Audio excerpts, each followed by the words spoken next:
میرے محترم بھائیوں اور دوستوں، کبھی آپ نے غور کیا ہے کہ قیامت کا منظر کیسا ہوگا؟ وہ قیامت جس کا آنا طے ہے، جس کے آنے کی خبر اللہ کے آخری نبی حضرت محمد صلی اللہ علیہ وسلم دے چکے ہیں۔ کیا آپ نے کبھی غور کیا ہے کہ وہ دن کیسا ہوگا؟ قیامت کی شام کیسی ہوگی؟ آج ہم قرآن و حدیث کی روشنی میں قیامت کا نقشہ کھینچنے کی کوشش کریں گے۔ دعا ہے کہ اللہ ہمیں اس خوفناک دن کی تیاری کرنے کی توفیق دے۔ ایک ایسی ہی عام سی گرم دوپہر ہوگی یا پھر سرد دوپہر ہوگی، پتہ نہیں وہ گرمی کا تپتا ہوا سورج ہوگا یا سردی کا ٹھنڈا کپ کپاتا ہوا سورج ہوگا۔ شام حسب معمول ڈھلے گی اور دن کو الوداع کہے گی۔ دن اور رات حسب معمول یہ کہہ کر جدا ہوں گے کہ کل پھر ملیں گے۔ پرندے گھونسلوں کی طرف حسب دستور لوٹیں گے۔ تاجر اپنی ترتیب پر اپنے گھروں کو لوٹیں گے۔ مائیں بچوں کو گود میں سلا کر بستروں پر دراز ہوں گی۔ تھکے ہارے مزدور اپنے بستروں کو لوٹیں گے۔ بادشاہ اپنے تخت شاہی پر دراز ہوگا۔ وزیر اپنے تخت وزارت پر دراز ہوں گے۔ پولیس والے اپنی چوکیوں پر پہرا دیتے دیتے یہ سوچ کر اونگ رہے ہوں گے کہ کب صبح ہوگی اور میری ڈیوٹی تبدیل ہوگی اور دوسرا حوالدار آ کے ڈیوٹی دے گا۔ رات کو کسی گھر میں مہندی لگ رہی ہوگی کہ صبح بارات آنی ہے، اور کسی گھر میں بارات آ چکی ہوگی اور اگلی صبح ولیمہ ہوگا۔ کہیں پہ رات کو دکان مکمل ہوئی ہوگی اور صبح کو دکان کا افتتاح ہونا ہوگا۔ کسی کا رات کو گھر مکمل ہوا ہوگا اور صبح نئے گھر میں منتقل ہونا ہوگا۔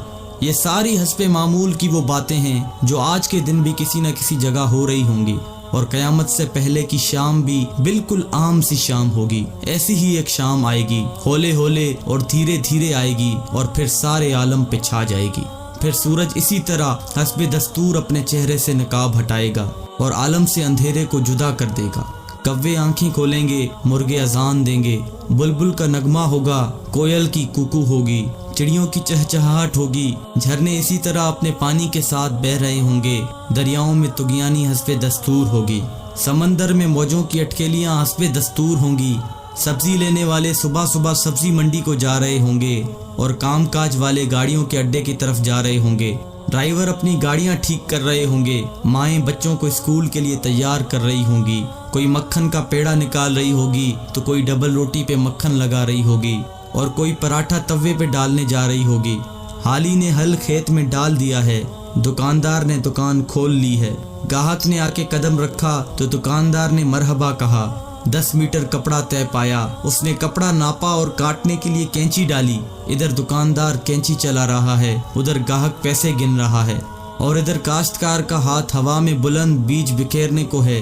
ادھر دلہن کے لیے اس کی بہنیں اور سہیلیاں آئی بیٹھی ہیں، ادھر باراتی آئے بیٹھے ہیں۔ لوگ انتظار کر رہے ہیں کہ کب بارات چلے گی، کب باجا بجے گا اور کب دلہا آئے گا۔ ایسا ہی ایک عام دن ہوگا اور حسب معمول کے کام جاری ہوں گے، حسب دستور دنیاوی معاملات بھی جاری ہوں گے، اور اچانک سے ایک ہیبت ناک آواز آئے گی۔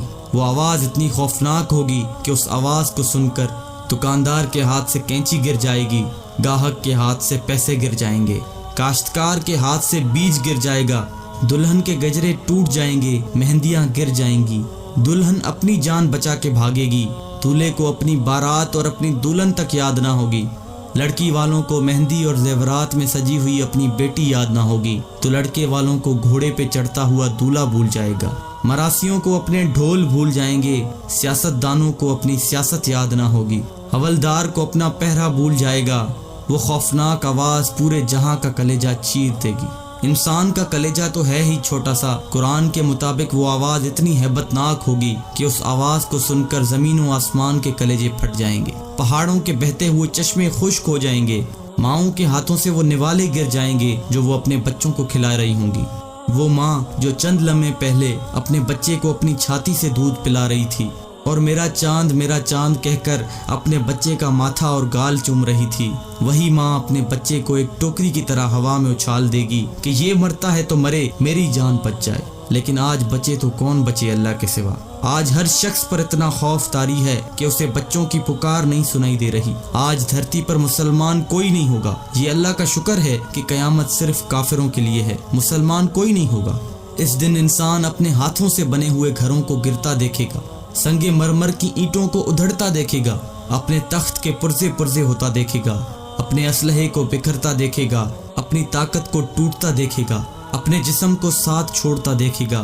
سورج یہ آئے گا تو بھاگ نہ سکے گا، آج بھاگ سکتے ہو تو بھاگ کے دکھاؤ، آج چھپ سکتے ہو تو چھپ کے دکھاؤ، آج نہیں بھاگ سکتے، آج موت کا دن ہے، آج کائنات کی ہر چیز کی موت ہے، آج موت نے سب کو چکی میں ڈال کر پیس کے رکھ دیا، آج ساتوں آسمانوں کی موت ہے، آج فرشتے بھی موت کا ذائقہ چکھ رہے ہیں۔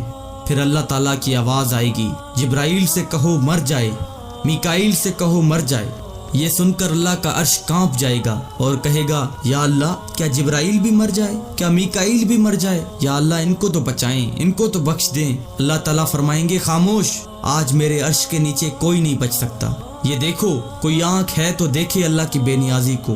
آج جبریل بھی تڑپ کر مر گیا، آج میکائیل بھی چکرا کر گر گیا، آؤ چشمے تصور میں اسرافیل کو بھی گرتے دیکھ لو، آج عرش کے فرشتوں کو بھی گرتے دیکھو۔